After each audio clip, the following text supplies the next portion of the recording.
Bonjour à toutes et à tous et bienvenue dans cette nouvelle vidéo. Aujourd'hui, je vais vous parler de pourquoi il ne faut pas avoir peur des classiques. Donc c'est une vidéo qui m'a été encouragée par une abonnée que je remercie beaucoup parce que j'avais envie de la faire. Donc voilà, je m'excuse. Et j'avais envie de vous parler de ça parce que je trouve que c'est un sujet hyper important dont on ne parle pas assez.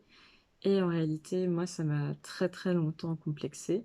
Donc pour celles et ceux qui ne me connaîtraient pas, je fais des études en lettres.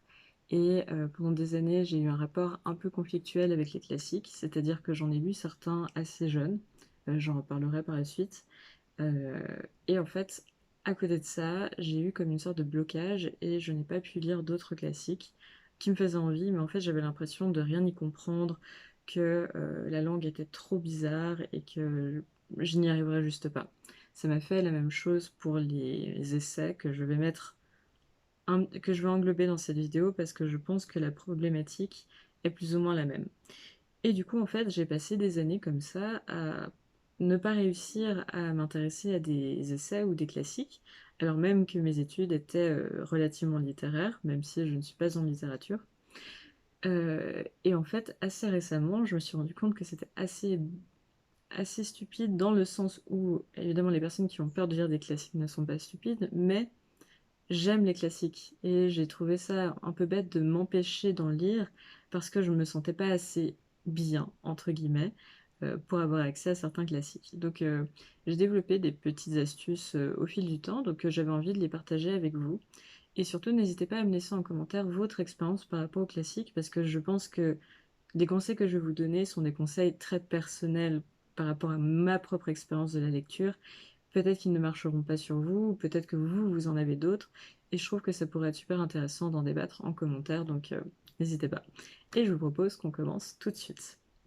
Donc déjà, mon premier conseil, c'est que si un classique vous intéresse, foncez en fait. Même si après vous avez du mal à vous mettre dedans, etc., je vous conseille de foncer. Moi, le classique qui a été le plus important pour moi, je pense que ça reste Jane Eyre, que j'ai ici dans une très belle édition folio classique. Euh, Pourquoi j'aime Jane Eyre? Parce qu'en fait, c'est un des premiers livres classiques que j'ai lu assez jeune, voire même très très jeune. Et la première fois, j'ai beaucoup aimé le début et je n'ai pas poursuivi ma lecture après l'incendie. Parce que ça devenait un peu compliqué pour moi, j'étais aussi très jeune, et en fait je l'ai repris assez régulièrement, et en fait à chaque fois je m'approprie un peu plus ce texte, et je l'ai lu très récemment, je crois il y a un an environ, j'en avais parlé sur cette chaîne, et là ça a été un immense coup de cœur, et en fait ça a toujours été un coup de cœur, et Jane Eyre m'a un peu accompagnée au fur et à mesure de mes pérégrinations. Jane Eyre, je devrais rajouter aussi tous les livres de Jane Austen, parce que je les ai un peu découvertes en même temps et ça a été une période de ma vie où j'ai beaucoup consommé de littérature de femmes du 19e anglais. Mais du coup, ces livres m'ont juste attirée de base, on ne me les a pas spécialement conseillés et, euh, et je vous conseille en fait de commencer comme ça en fait, de vous dire quel livre j'ai entendu parler peut-être dans un autre livre ou moi je crois que c'était une référence dans un livre que je lisais à l'époque. euh, Quelles sont les références qui me disent ou quel livre on m'a parlé récemment que j'aimerais bien commencer. Et en fait, commencez comme ça. N'essayez pas de commencer par les très grands classiques, même si évidemment Charlotte Brontë, c'est un très grand classique, mais on pourrait vous dire, oui, il faudrait commencer par Albert Cohen, etc., etc., ou par Balzac, évidemment, ou Zola. Je suis pas persuadée que c'est la meilleure chose à faire. Vous voyez, moi je suis rentrée dans les classiques, pas par des classiques français alors que je suis francophone, mais par des traductions de classiques anglais. Et je pense que vous pouvez faire ce que vous voulez. Autre remarque subsidiaire à ça, j'ai beaucoup entendu le fait qu'il faudrait lire les classiques dans leur langue originale. Ça, c'est un petit peu une déformation de mes études, mais on m'a toujours dit si vous voulez lire quelque chose, il faut le lire dans la langue originale. Bon, Charlotte Brontë, je l'ai jamais lu en anglais, hein. Et par contre, les Jane Austen, je les ai lus par la suite en anglais.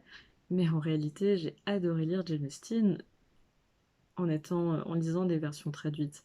Et je pense vraiment qu'il ne faut pas vous bloquer à ça. Si vous voulez lire de la littérature classique espagnole, allemande, etc., ne vous arrêtez pas au fait que peut-être vous ne maîtrisez pas suffisamment la langue, ou que tout simplement, même si vous maîtrisez la langue, certains textes sont très difficiles à lire en langue originale.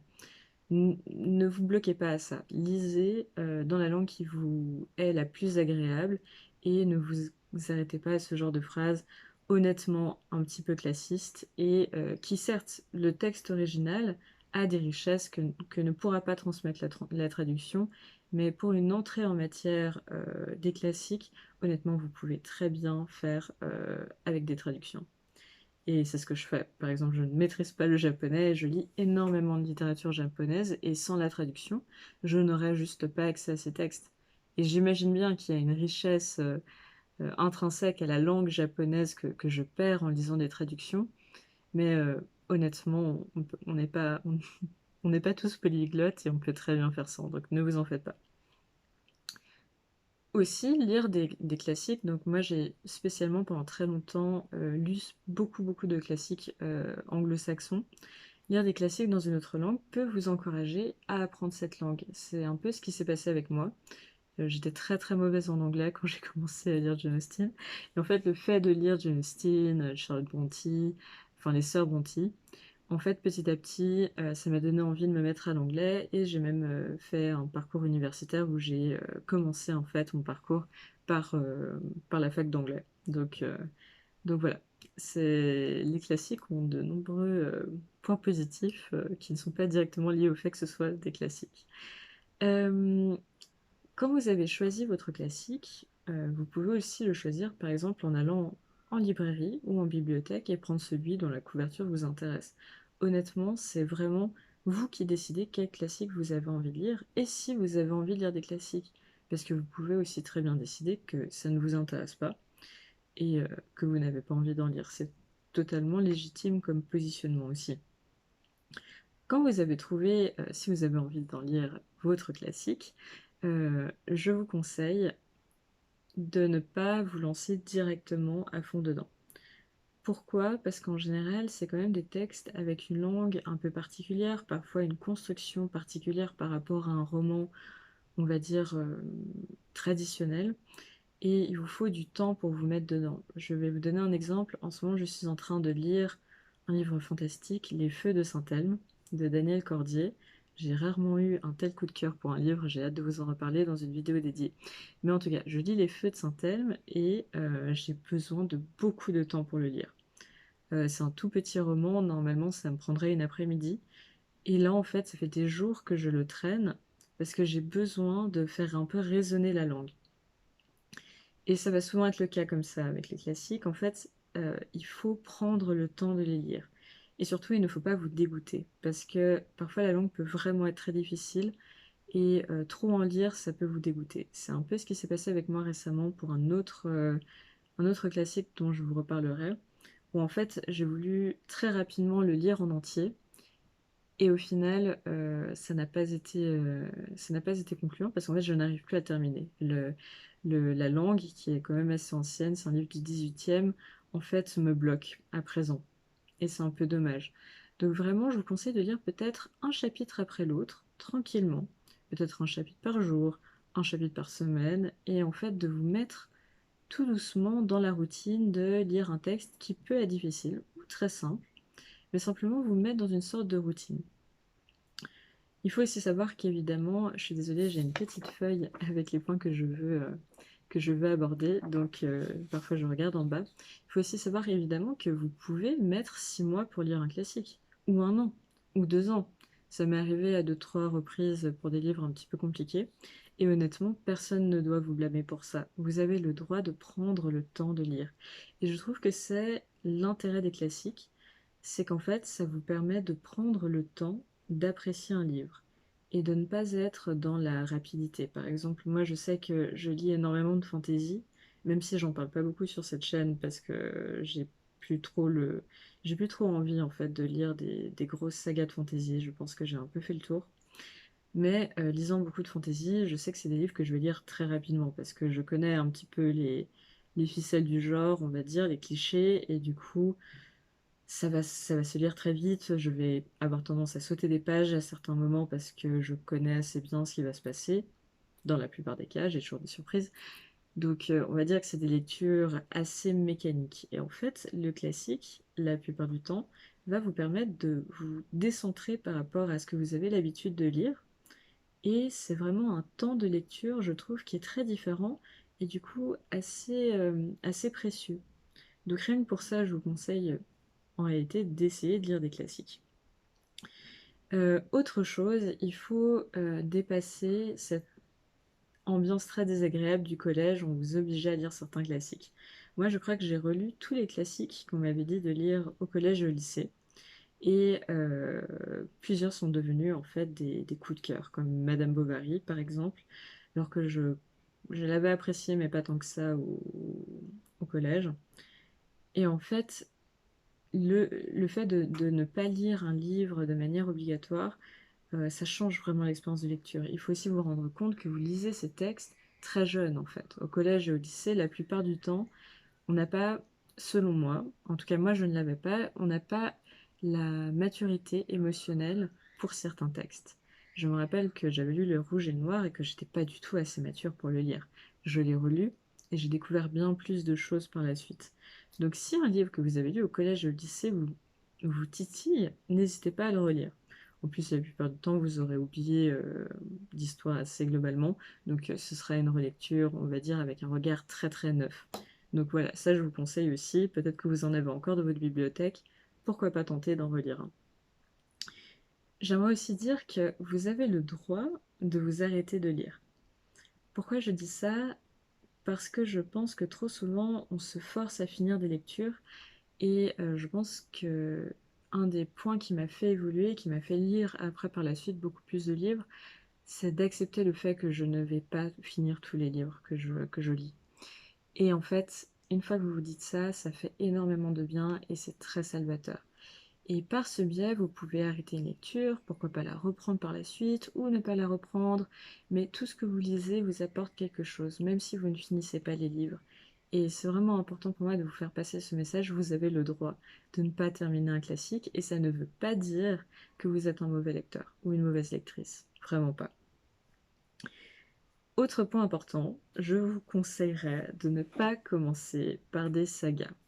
Donc on parle souvent des Rougon Macquart, comme quoi c'est très facile à lire, etc., etc., etc. Sur Booktube, ça passe très fréquemment. Bon, honnêtement, je vous conseille pas de commencer par ça. Pourquoi? Parce que ça va vous décourager. En tout cas, moi, ça me décourage. C'est, c'est, c'est énormément de pages. C'est comme À la recherche du temps perdu de Proust. Je ne doute pas que c'est magnifique, mais si vous commencez dans les classiques, c'est peut-être un challenge très très important parce que vous avez plusieurs textes. Euh, Peut-être qu'il ne faut pas commencer par ça. Après, si vous êtes attiré par Proust, pourquoi pas? Mais moi, honnêtement, je ne commencerai pas par ça. Je commencerai plutôt par des one-shots qui vous permettent en fait de découvrir la plume d'un auteur et de passer à la suite après.